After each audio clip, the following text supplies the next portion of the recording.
अजी मैं कियो घणी खम्मा सा राम राम सा। मेरा नाम सावी है और सीकिंग सॉल्यूशंस विद सावी में आपका बहुत बहुत स्वागत है। ये एक ऐसा पॉडकास्ट है जो कोटा के स्टूडेंट्स की मेंटल हेल्थ को लेकर बात करता है और ऐसे में ऐसे लोग जो कोटा के इन स्टूडेंट्स से जुड़े हुए हैं उनसे बातचीत जारी है।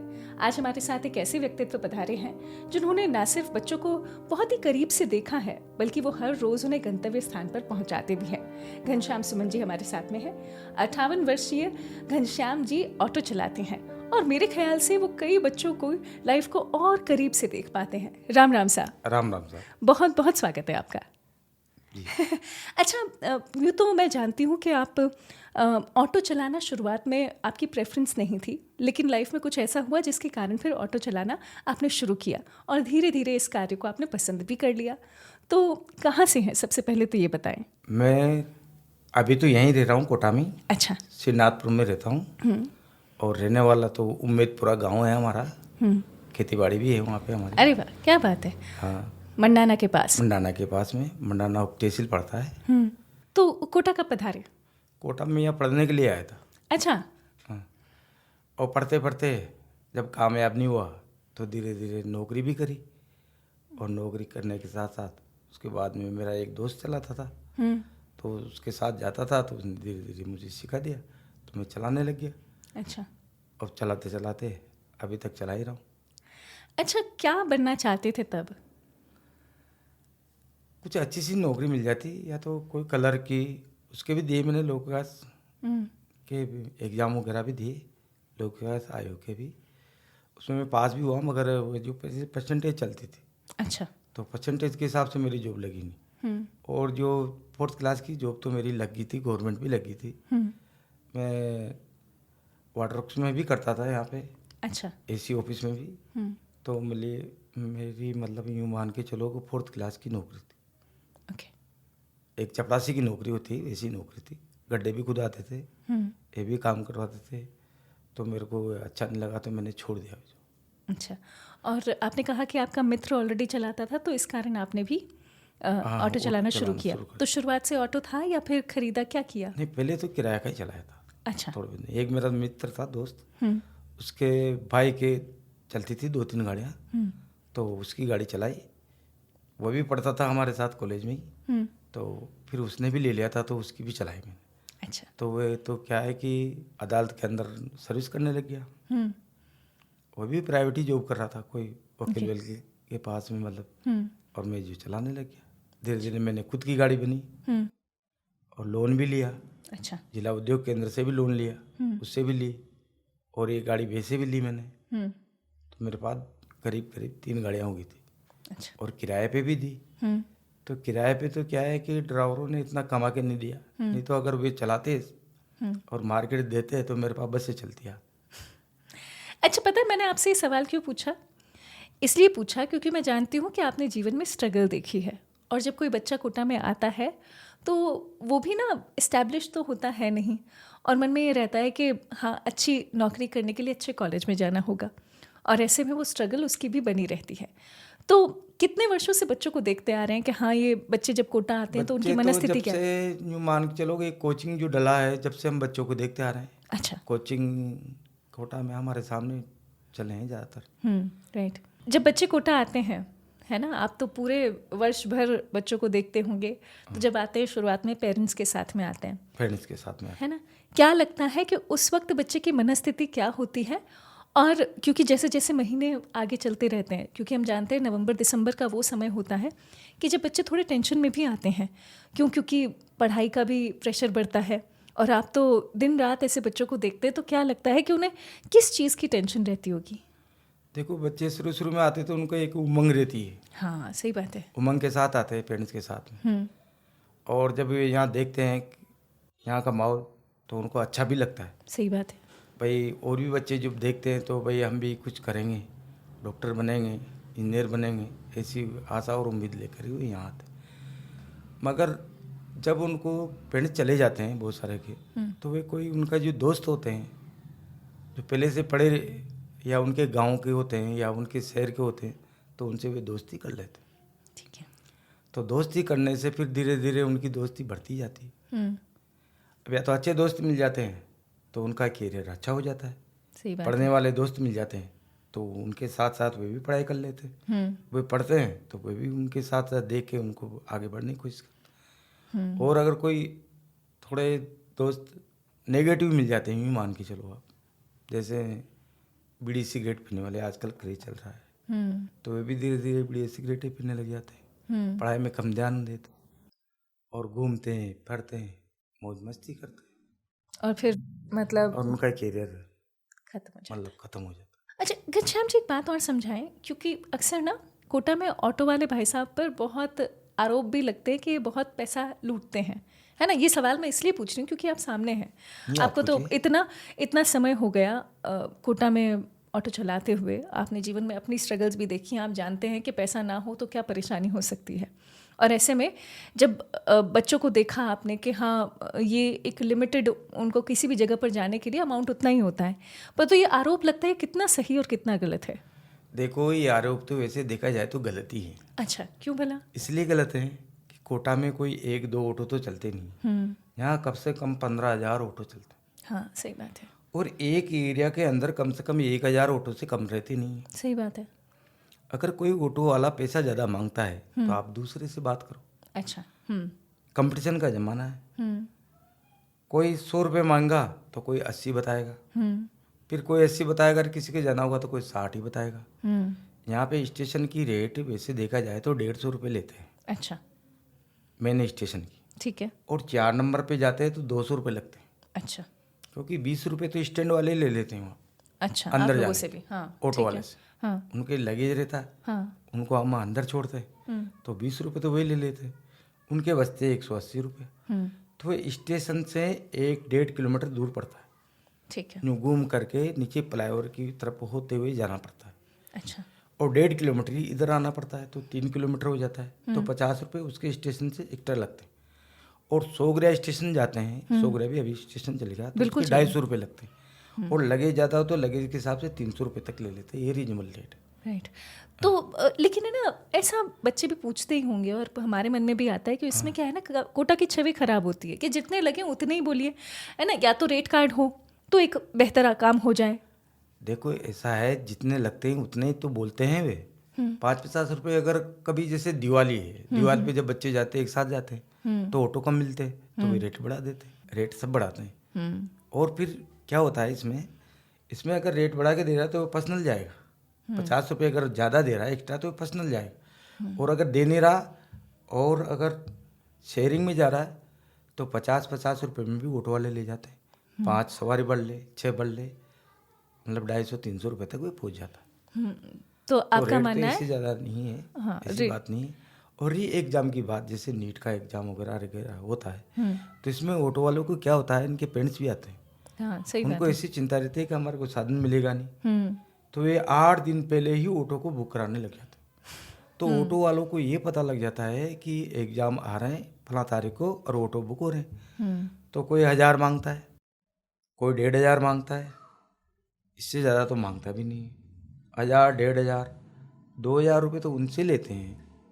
जैसे एक किसी का मतलब सेंटर कहीं और जगह है तो उसको ड्रॉप करता हुआ वो दूसरे बच्चों को भी ड्रॉप करता है, फिर वहीं खड़ा रहेगा, फिर उस बच्चे को लेते हुए एग्ज़ाम छूटेगा 3 घंटे बाद में, जब उस बच्चों को लेकर के वहाँ आएगा तो फिर उस बच्चों को लेता हुआ यहाँ आएगा। तो यूँ मान के चलो आप कि जैसे 11 बजे एग्ज़ाम शुरू हो रहा है तो यहाँ से वे 9 बजे बुला लेते, जो मतलब बुकिंग करवाते हैं वो 9 बजे 2 घंटा पहले। उनको डर रहता है कि कहीं मिस नहीं हो जाए, ट्रैफिक जाम नहीं हो जाए, तो उस हिसाब से 2 घंटा तो वेट चार्ज हो गया। उसके बाद में वहाँ पहुँचा करके 3 घंटे तक ऑटो वाला वहाँ खड़ा रहता है। 2 और 3 5 घंटे हो गए, फिर वो उसको लेके आता है, तो मतलब जैसा यानी कि दिन भर ही हो गया। अच्छा, तो वे दिन भर की दिहाड़ी उससे ले लेते। वैसे तो 1 वैसे घंटे ज़्यादा का नहीं है। हाँ। मगर इनको लगता है स्टूडेंटों को कम से 1000 ले ले, हमसे 800 ले ले, हमसे 500 ले ले। अब अगर 1000 रुपये में दिन भर में ऑटो आपका बुक हो रहा है तो कोई ज़्यादा नहीं है क्या, आप जानते हो। 500 रुपये तो उसकी दिहाड़ी भी चाहिए, 500 ही मान के चलो मिनिमम चार्ज, और 200 रुपये का उसका तेल भी चाहिए, और 300 रुपया उसका भाड़ा भी चाहिए ऑटो का।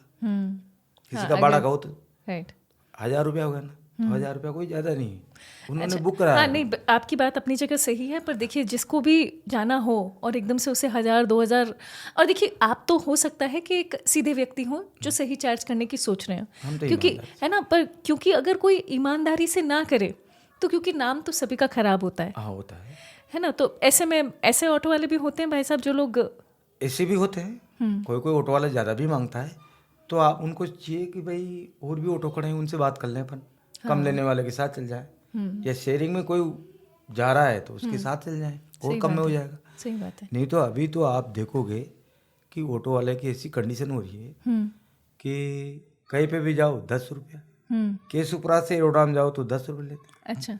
और वहाँ से वहाँ जाओ तो 10 रुपये, मतलब शेयरिंग में लोकल में, मतलब कोई 20 रुपये देने को तैयार नहीं है। अच्छा, तो वैसे ऑटो वाले होने के नाते आप लोगों को क्या क्या समस्याएं आती है? समस्या तो बहुत कुछ आती है। जैसे? एक तो यहाँ पे गाड़ी खड़ी करने की जगह नहीं है कोटा में। अच्छा। हाँ। और जगह होती है, हाँ। जैसे कोई निगम ने स्टैंड बना दिया तो वहीं बोडियाँ लग जाती है, कोई क्या लग जाता है, तो बोडी वाले थोड़े दिन रुके, भाई ऑटो आगे हटाओ, यहाँ से हटाओ, हमारी दुकान के सामने खड़ा मत करो। तो क्या प्रशासन तो कुछ करता नहीं। अच्छा। कि भाई यहाँ इनका स्टैंड है तो इन बोडी वालों को हटावें, अतिक्रमण हटावें। अभी जो एलन की जो सत्यार्थ बिल्डिंग है, जो पेट्रोल पंप के पीछे हमारा स्टैंड है, बोर्ड गड़ा हुआ है वहाँ, तो वहाँ पे ACP वो भी पैसे लेते हैं इनसे। अच्छा। जिनके ठेले वगैरह ये लगाते हैं, जब भी तो लगाने देते, सही बात है। ऑटो वालों को भगाते, और उनसे कुछ भी नहीं कहते। ठेला भी लग रहा तो लग रहा है, लग रहा तो लग रहा है, ऑटो वालों को बोलते आगे चलो, हटाओ यहाँ से, अरे भाई हमारे को बच्चे लेके जाना है यहाँ से, कोचिंग छूट, नहीं यहाँ से हटाओ, उधर लगाओ, गली में घुसाओ, उधर लगाओ, रोड पे कोई गाड़ी नहीं खड़ी करे। हालांकि उनकी भी ड्यूटी है, मगर क्या है कि कोई ऑटो एक गंतव्य स्थान पर खड़े हो जाए, उनका जहाँ स्टैंड है, तो वहाँ एक दूध की टड़ी लग रही है, एक चाय की बोड़ी लग रही है, फिर अभी पुलिस वालों ने उनका एक बूथ डाल दिया, अच्छा, छोटा सा, और ठेले लग रहे फुल फूट के, तो वो ऑटो लगाने की कोई जगह ही नहीं, कहीं भी घुसाए फिरते रहते, तो परेशानी तो आती है। तो इतनी समस्याओं के बीच भी आप ऑटो कैसे चला पा रहे हैं फिर? देखो हम तो ऐसी जगह बैठते हैं, काली माता के मंदिर के पास में बैठते हैं। अच्छा। जहाँ इधर माता जी का मंदिर आ गया और सामने काली मैदान है, तो हमारे को कोई परेशानी है ही नहीं, वहाँ पे बैठ रहते, कोई आ गया तो ठीक, नहीं आया तो ठीक। अच्छा, क्योंकि आप तो बच्चों को भी देखते होंगे, है ना? बच्चों को देखते हैं, बच्चों को स्कूल के बच्चों को भी छोड़ते हैं हम सुबह। हाँ, सुबह बच्चों को छोड़ते हैं, लेकिन जो अपने कोचिंग के बच्चों की बात करें, कोचिंग के बच्चों को भी छोड़ते हैं, है ना, तो उन्हें देखकर कई बार ये भी पता चल जाता है कि बच्चा डाउन है, बच्चा परेशान है ना। तो अब मैं ये इसलिए भी पूछ रही हूँ क्योंकि आप लोग तो देखते होंगे कि बच्चा कई बार रुकर भी आ रहा है, और ये मतलब देखिए गलत की आशंका हर माँ बाप को रहती है अपने बच्चे के साथ में, और वो मतलब परेशान भी होते हैं। परेशान होने के साथ साथ मन में आशंका जो रहती है ना, उसको सच नहीं करना चाहते। तो जब आप लोग ऐसे बच्चों को देखते हैं तो फिर क्या करते हैं? भाई अगर हमारे को ऐसे बच्चों का पता लग जाता है तो हम बच्चों जैसे हमारी गाड़ी में बैठ जाते हैं, तो हम उनसे पूछते हैं कि भाई बेटे क्या परेशानी है, कोई परेशानी है? तो बच्चे बोलते हैं अंकल नहीं नहीं कोई परेशानी नहीं। भाई कोई पैसे की परेशानी हो तो हम उसका इंतजाम भी कर सकते हैं, ऐसी बात नहीं। और कोई और प्रॉब्लम हो तो हम मतलब बहुत सारे समाज सेवी उनके द्वारा उनको बुला के तुम्हारी समस्या को भी सोल्व करा सकते हैं, मगर बच्चे बताए तब है ना। अच्छा, हाँ, लेकिन आप लोगों भी से रहते हैं बच्चे, ऐसी बात नहीं, और अच्छे भी रहते हैं, पढ़े लिखे बच्चे भी हैं, समूह में भी रहते हैं, पढ़ाई की बातें भी करते हैं, और मनोरंजन भी करते हैं। मनोरंजन से आगे? मनोरंजन से आगे तो देखो अब जो बच्चों को उनके जो मन में जो होता है वो करते हैं। जैसे कोई फिल्म देखने जाते हैं, कोई मॉल में घूमने जाते हैं, बहुत सारे बच्चे बीड़ी सिगरेट भी पीते हैं, लड़कियां भी पीती है। अच्छा, तो उस वक्त देखिए आप भी, कोई अच्छे बच्चे भी होते हैं, कोई बुरे बच्चे भी होते हैं। आप तो पेरेंट हैं, है ना, और जब आप पेरेंट हैं तो जब ऐसे बच्चों को करते देखते हैं, हाँ, तो मन में नहीं आता कि इनको टोक दें? आता है, हमारे पास फिर ऑटो में बैठ के जाता है, जब हम बोलते हैं आप सिगरेट क्यों पीते हो, बोलते हैं, तो फिर बच्चा कैसा मानता है? बच्चा भी मानता है, अंकल हमारी मम्मी भी पीती है, हमारे पापा भी पीते हैं, कोई तो ऐसे बोल देते हैं। अच्छा, तो मैंने कहा आप क्यों पीते हो, आपको नहीं पीना चाहिए, आप पढ़ने आए हो। तो अरे अंकल एंजॉय कर रहे हैं, क्या करें। बहुत सारे ऐसे भी बच्चे रहते हैं, और बहुत सारे ऐसे भी रहते हैं जो बोलते भी नहीं। अच्छा, अच्छे बच्चे भी रहते हैं जिनको उनके करियर में कामयाब होना है वे बोलते भी नहीं है, कम बोलते हैं, बस थोड़ी सी की बात करेंगे। जैसे आया अंकल चलना है, फलां जगह चलना है, या सवाल का चलना है, कहीं पे भी चलना है, बस यही बात करेंगे। कितना लोगे? हम में बोलते हैं भाई 50 रुपये लेंगे, यही रेट है, यही लेते हैं यहाँ से, इस कोचिंग से उस कोचिंग 70 तक बैठ जाते हैं चुपचाप, पैसे दे देते, और ज़्यादा फालतू बात भी नहीं करते। अच्छा, यानी आपको समझ में आ जाता है कि कौन सा बच्चा फालतू बात कर रहा है और कौन सा बच्चा सिंसियर नहीं है। आ जाता है समझ में। और बातचीत करने पे तो ये भी समझ में आता है कौन सा कामयाब होगा, कौन सा नहीं कामयाब होगा, बातचीत से भी पता लग जाता है। जैसे जैसे मुझे समझाएं कि कैसे पता चलता है। जैसे कोई बच्चा तो मतलब सहनशीलता से बात करता है, धीरे बात करता है, अच्छी बात करता है, तो हम सोचते हैं कि भाई ये कामयाब होगा। और कोई बच्चा जो ऐसे ही फालतू बात करता है, थोड़ा तेज में आके बात करेगा, कोई ऐसे, अरे अंकल नहीं नहीं इतने नहीं, इतने लगते हैं, अरे इसे हम जाते, नहीं नहीं ये ले लो, ये पकड़ो, जा रहे हैं हम तो। बहुत सारे तो पैसा कम दे के भी चले जाते हैं। अच्छा, तो फिर हम सोचते हैं 10-5 रुपये कोई बात नहीं, हो सकता है, चलो कोई दूसरी सवारी दे ही देती है, ज़्यादा भी दे देती है कोई सवारी, आगे होके भी दे देती है, 10-20 रुपये ज़्यादा भी देते हैं, रख लो आप अपने पास रख लो। बहुत सारी अच्छी सवारियाँ भी मिलती है हमारे को, ऐसी बात नहीं। कहीं खाना खाने जाते तो खाना भी खिलाती है, अरे वाह। जो कुछ खाती है तो वो भी हमारे को खिलाती है, ऐसी बात नहीं। मगर हम मना कर देते हैं, फिर भी मतलब कोई कोई तो ऑटो के अंदर ही दे जाती है, अरे वाह। अरे नहीं खाओ। मतलब ऐसा नहीं है कि आप परेशान हो। नहीं, हम परेशान नहीं है ज़िंदगी से, हम तो बहुत मस्त हैं। जो हमारे को जो मनुष्य जन्म मिला है तो इसको अच्छी तरह से मतलब जिए, खुश होके जिए, बार बार थोड़ी मिलता है। सही बात है। अच्छा घनश्याम जी, एक बात समझाइए, क्योंकि आप बच्चों को देखते हैं कि वो परेशान होते हैं, और आपने एक बड़ी अच्छी बात अभी अभी कही कि हमें मनुष्य जीवन मिला है तो हम तो खुश हों, है ना, खुशी से इसे जिया अच्छी जाए। तरीके से अच्छी जिए। तरीके से जिए। आप भी जीवन में कुछ बनना चाहते थे, वो नहीं बने, लेकिन आपने ऑटो का कार्य शुरू किया, तो मुझे ऐसा मालूम होता है कि आप ना जो चीज़ करनी है वो ज़रूर करते हैं बिना परेशान हुए। हाँ, मालूम है कि थोड़ी परेशानियां होंगी, लेकिन ऐसे परेशान नहीं होते हैं। कोई परेशानी नहीं है, ये तो अपना मन की सोच है कि भाई अपन को ये परेशानी, ये तो अपन को काम मिला है, परेशानी क्या है, काम है। सही बात है। अभी आप जो ये कर रहे हो, ये काम कर रहे हो, अब आप देख रहे हो ऑडिशन वगैरह सारे जमा रहे हो, तो आपको भी लगता है थोड़ी परेशानी है, ये तो काम है अपना। सही बात है। तो कोई भी XYZ हो, कोई भी है तो काम मिला है अपन को। परेशानी वाला भी काम मिला तो ये भी काम है। घनश्याम जी, इतनी सारी चीज़ें बता रहे हैं आप, और ऑफ कोर्स आप जानते हैं कि बच्चों के साथ में बहुत ही डेलिकेट सा मामला होता है। क्योंकि हम ये नहीं कह सकते कि उन्हें डायरेक्टली कहीं पर टोक दें, और क्योंकि आप देखते भी होंगे कि यहाँ पर बच्चे थोड़े स्वच्छंद भी हो जाते हैं आकर, और हो सकता है कई बार आपसे बदतमीज़ी से भी बात कर लें, तो ऐसा होता है, और अगर होता है तो फिर आप क्या करते हैं? देखो, जो बच्चे बदतमीज होते हैं या उनके साथ में लड़की होती है तो वे बदतमीजी से तो बात करते नहीं हैं। जहाँ तक हो सकता है, जहाँ तक वे उतरा के अपना पैसा दे दुआ के चले जाते हैं।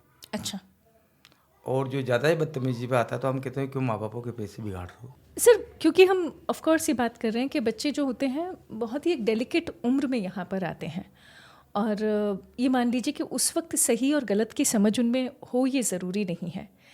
तो क्योंकि पेरेंट्स यहाँ पर अगर उन्हें छोड़कर जा चुके हैं और आपके सामने ऐसे बच्चे आपको दिखाई दें जो गलत राह पर भी दिख रहे हैं, जैसे आपने सिगरेट आदि का जिक्र तो किया ही सही, तो जब आप ऐसे बच्चों को मिलते हैं, उनको टोकते हैं, जैसे आपने कहा भी सही, और टोकना तो खैर मैं एक गलत शब्द मानूंगी, पर आप उन्हें समझाते हैं, तो उस वक्त क्या सिचुएशन आती है सामने? सिचुएशन तो यही आती है सामने कि देखो बच्चे पढ़ने के लिए आए हैं और पढ़ाई तो नहीं कर रहे, यहाँ पे आकर के बीड़ी सिगरेट पी रहे हैं। तो जब आप देखते हैं कई बार बच्चे बदतमीज़ी से भी बोल जाते होंगे, तो फिर क्या करते हैं? बच्चे वैसे बदतमीजी से तो नहीं बोलते हैं, और अब अभी माहौल बढ़िया हो गया, वैसे पहले से माहौल बढ़िया हो गया यहाँ का स्टूडेंटों का, और कोचिंग के हिसाब से, पढ़ने के हिसाब से तो माहौल बहुत ठीक है कोटा का, देखा जाए तो पढ़ने वाले बच्चों के लिए। और जो बच्चे कैसा भी ठीक माहौल हो, जिनको पढ़ना नहीं है, पढ़ाई नहीं करनी, तो वे तो कैसे पढ़ें। बहुत सारे बच्चे कहते हैं कि हम, मेरे पापा के पास इतना पैसा है, मैं इकलौता पुत्र हूँ, इतना पैसों को क्या करूँगा, पढ़ के भी क्या करूँगा, क्या करूँगा। तो कोई तो ऐसी करने आता, अच्छा, बटर गश्ती करने आते हैं, यूँ मान के चलो, मतलब पढ़ाई में इतना ध्यान नहीं देते। अच्छा, जब आपको ऐसा बच्चा दिखाई दे रहा होता है है ना, क्योंकि आप उससे मिलते हैं, हो सकता है आपके पास कुछ मिनटों का ही समय है उसे एक जगह से दूसरी जगह पहुंचाने में, है ना, और उस वक्त आपका टोकना भी एक बड़ी चीज़ हो सकती है। ऐसे बच्चों को हम नहीं टोकते हैं क्योंकि उनका ग्रुप रहता है। अच्छा। ऐसे बच्चों के दोस्त रहते हैं, ज़्यादा रहते हैं। अगर उनको टोकेंगे, कुछ उनको गलत लग गया तो वे और दूसरे बच्चों को बुला लें, मारपीट वाली समस्या आ जाएगी। तो हम तो ऐसे ही बच्चों को टोकते हैं जो सीधा साधा बच्चा हो और कोई गलत लाइन में डल रहा हो, जिससे कोई दोस्त बना ले, दोस्तों के साथ हो लेते, अरे यार तू क्यों कर रहा है इनको साथ में, तो भी आया है तो इनकी ज़्यादा दोस्ती मत बना। हम तो बच्चों से भी यही कहते हैं, पेरेंट्स से भी पूछते हैं, जो आप सवाल कर रहे हो ऐसे पेरेंट्स भी हमसे पूछते हैं। अच्छा। कि बच्चे को क्या मतलब कैसे बच्चे बिगड़ते हैं, कैसे कर, तो हम तो यही कहते हैं ज़्यादा दोस्ती मत बनने दो, दोस्त मत बनने दो ज़्यादा, गलत वाले दोस्त या सही वाले दोस्ती भी ज़्यादा मत रखो। ये यार तुम्हारा कोई नज़दीक का हो, वे पढ़ रहा हो, एक या दो दोस्त से ज़्यादा दोस्त बनाओगे तो क्या है कि नुकसान में रहोगे। बच्चा पढ़ाई कर नहीं पाएगा, दोस्तों के साथ घूमेगा, धीरे धीरे कोई हमारा दोस्त मिल गया तो उसके जैसा वह है उसको वैसा ही बना देगा। अच्छा, बच्चों की समस्याओं का यहाँ पर समाधान क्या दिखता है आपको? बच्चों को अगर पढ़ाई में अगर कोई समस्या होती है, परेशानी आती है, समझ नहीं आता है, तो ये एक्स्ट्रा क्लास भी लगाते हैं। एक्स्ट्रा क्लास में बच्चे जाते हैं तो उसमें जो उनके अगर कोई चीज़ समझ में नहीं आए तो टीचर अच्छी तरह से भी बताते हैं, इनको पढ़ाते भी। मगर किसी बच्चों को अगर पढ़ना ही नहीं है तो फिर वो बात अलग, तो पढ़ाई की कोई समस्या नहीं है यहाँ पे। अच्छा, पढ़ाई की हमें मालूम है कि कोई समस्या नहीं है। अच्छा, इन सब बातों के बीच में, क्योंकि आपका मानना ये है कि पढ़ने वाला बच्चा अलग से दिख जाता है, अलग से दिख जाता है ना, और जो नहीं पढ़ना चाहता उसे हम टोक नहीं सकते, उसे समझा नहीं सकते। नहीं समझा सकते। समझाते तो हैं और भी समझाते हैं, अगर कोई अच्छा आदमी होता तो उसको समझाता ही, किसी के समझ आ गया तो आगे बढ़ जाता है वो, और किसी के समझ नहीं आया तो ये आगे रुक जाता है। और पेरेंट्स से क्या कहेंगे? पेरेंट्स से मैं तो यही कहना चाहूँगा, भाई आप अपने बच्चों को जब यहाँ इतने पैसे लगा करके यहाँ छोड़ के जाते हो तो एक दो बार बच्चों को आके देखो कैसे पढ़ रहा है बच्चा, क्या दोस्त है इनके, कौन कौन फ्रेंड है, फ्रेंड सर्किल को देखो।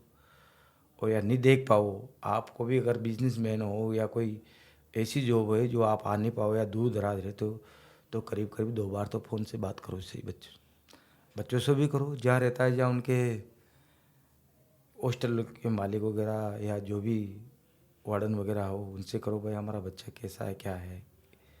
या कोई किसी मकान में रहता हो, पीजी में रहता हो तो मकान मालिक से बात करो, कितने बजे आता है, कितने बजे नहीं आता है, कोचिंग कब जा रहा है, कब नहीं आ रहा। तो बच्चा तो फिर भी झूठ बोल सकता है मगर वे तो बता देंगे, अगर सही चल रहा है तो कोई बात है नहीं।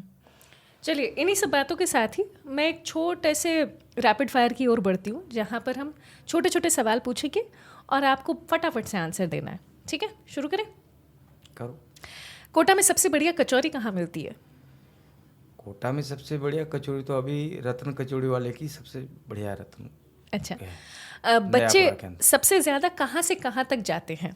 कौन से एरिया से दूसरे एरिया तक? घूमने के हिसाब से, पढ़ने के हिसाब से? पढ़ने के हिसाब से पहले। पढ़ने के हिसाब से तो बच्चे अपने अपने जहाँ कोचिंग रहते हैं वहीं रहते हैं, और अगर उनको पीजी या हॉस्टल नहीं मिलता है तो थोड़ा दूर ले लेते हैं, जहाँ उनको कोई रिलेशन वाला बच्चा रहता हो तो वहाँ रह लेते हैं। तो 2-3 किलोमीटर का ही एरिया है, 2.5 किलोमीटर 3 किलोमीटर ज़्यादा है जहाँ। कोटा की सबसे अच्छी बात क्या है? कोटा की सबसे अच्छी बात यह है कि यहाँ शिक्षा का बहुत अच्छा माहौल है और यहाँ के लोग भी अच्छे हैं और उनको मदद भी करते हैं, बच्चों को भी मदद करते हैं। अगर किसी बच्चों को कोई परेशानी है, पैसा भी नहीं है, पढ़ने वाला बच्चा है तो उसकी फीस भी जमा करवाते हैं, ऐसे भी है यहाँ पे, ऐसी बात नहीं। यहाँ का सबसे अच्छा माहौल है पढ़ाई का। अच्छा, कोटा में एक चीज़ जो आपको लगता है कि बढ़िया होनी चाहिए, इम्प्रूव होनी चाहिए? बढ़िया तो क्या है कि कोटा में जो ये स्टूडेंट आते हैं तो इनके लिए मतलब सबसे अच्छी बात तो ये है कि इनके लिए खाना अच्छा होना चाहिए। मेसों पे खाना अच्छा थोड़ा कम मिलता है, ये बच्चे ही बोलते हैं कि अंकल शुरू में तो खाना अच्छा देते हैं, बाद में खाना अच्छा नहीं देते। अगर खाना डाइट उनकी अच्छी नहीं होगी तो पढ़ाई कैसे करें? सही बात है। अच्छा, घूमने कहाँ जाते हैं बच्चे अक्सर? बच्चे घूमने तो बहुत दूर दूर तक जाते हैं, जैसे गढ़रिया महादेव है, यहाँ से 18-20 किलोमीटर पड़ता है, गेबरानाथ तक भी जाते हैं बच्चे। और फिर यहाँ सिटी में तो घूमते ही हैं, जैसे चंबल गार्डन है, 7 वंडर्स है, और इधर से अभी तो ये भी बन गया अपने रिवर रिवर्स फ्रंट, तो वहाँ पे भी जा रहे हैं बच्चे। पेरेंट्स आते तो पेरेंट्सों के साथ जाते ही। ओके, तो कोटा में अगर आपको लगता है कि बच्चे को यहाँ पर सरवाइव करना है, यहाँ पर अच्छे परफॉर्मेंस देनी है, तो किस एक बात का ध्यान रखना चाहिए? बच्चों को अच्छी परफॉर्मेंस देनी है तो मतलब उनको इस बात का ध्यान रखना चाहिए कि मतलब उनके संस्कार अच्छे होना चाहिए, उनकी मन की सोच अच्छी होना चाहिए। मतलब मन की सोच अच्छी होगी, मन की उपज अच्छी होगी तो अच्छी ही फसल पैदावार होगी। उनकी मन की उपज ये होगी कि मुझे ये बनना है, और उसी हिसाब से भी मेहनत करेगा, उसी हिसाब से भी पढ़ाई करेगा तो बन के रहेगा। और उनकी ऐसी सोच नहीं है, उपज नहीं है मन की, तो कुछ नहीं कर सकता। रात को कितने बजे तक बच्चे ट्रैवल करते हैं? ट्रेवल्स तो रात को जैसे घूमने फिरने के हिसाब से 8:30 बजे तक करते हैं, 9 बजे लास्ट है, क्योंकि उनके हॉस्टल बंद हो जाते हैं, इससे करते नहीं है। और फिर उसके बाद जो घूमते हैं ऐसे किस्म घूमते हैं, जो कहीं खाना खाने जा रहे हैं, रात की 9 बज रही है, 8 बज रही है, पीजी में रहते हैं, मर्जी पड़े जब जाओ, मर्जी पड़े जब। वैसे तो रात भर ही घूमते हैं, सुबह जल्दी उठ के घूमने लग जाते हैं। सुबह सुबह पोया चाय नाश्ता का जलेबी का करने लग जाते हैं बच्चे, 4-5 बजे बाद घूमते रहते हैं। तो सबसे बढ़िया नाश्ता सेंटर कौन सा है? देखो सबसे बढ़िया नाश्ता सेंटर तो पोहे ज़्यादा खाते हैं बच्चे, जलेबी भी खाते हैं, इसे कड़ी कचौड़ी भी चल रही है आजकल। हाँ, कड़ी कचौड़ी का ज़्यादा माहौल चल रहा है। आपको क्या पसंद है? मुझे तो वैसे रोटी सब्जी खाता हूँ, कभी कभार कचौड़ी भी खा लेता हूँ। कोटाई कचौड़ी तो कहीं से ही सबके लिए पसंद। चलिए जी, बहुत बहुत शुक्रिया आज अपने समय हमारे साथ व्यतीत करने के लिए, लोगों को अपना जो मन की बातें हैं ना वो साझा करने के लिए। इनफैक्ट आपसे बात करके मुझे समझ में आता है कि सही और गलत का नज़रिया जो है ना वो खुद का होता है ना, खुद का ही होता है ना। और स्ट्रगल लाइफ में हो सकती है, मानेंगे जितनी उतनी है। तो ये थे घनश्याम जी जिनसे बातें हमने की। इनफैक्ट हमने ये भी जाना कि कोटा में ऑटो चलाना कितना मुश्किल है, कितना आसान है, बच्चों के लिए उनकी क्या विजडम है वो उन्होंने शेयर की है। पर जैसे कि उन्होंने कहा कि बच्चे में संस्कार होने चाहिए, इसका अर्थ ये हो गया कि अगर आप पढ़ाई करने आए हैं तो पढ़ाई ही करें, ये है इनका मानना। और जैसे कि हम हमेशा कहते आए हैं कि अगर आप एक स्टूडेंट हैं तो ये जान लीजिए कि आपको करना क्या है और उसी के लिए फोकस बनाए रखें। हो सकता है कहीं बीच में डगमग हो चीज़ें, लेकिन अगर लौटने की कोशिश करेंगे तो लौट पाएंगे। बहुत बहुत धन्यवाद सर पधारन खातर। आपका भी बहुत बहुत धन्यवाद सर। Thank you sir. आपने हमें यहाँ पे बुलाया। अरे नहीं, थैंक यू, बहुत शुक्रिया। Thank you, take care.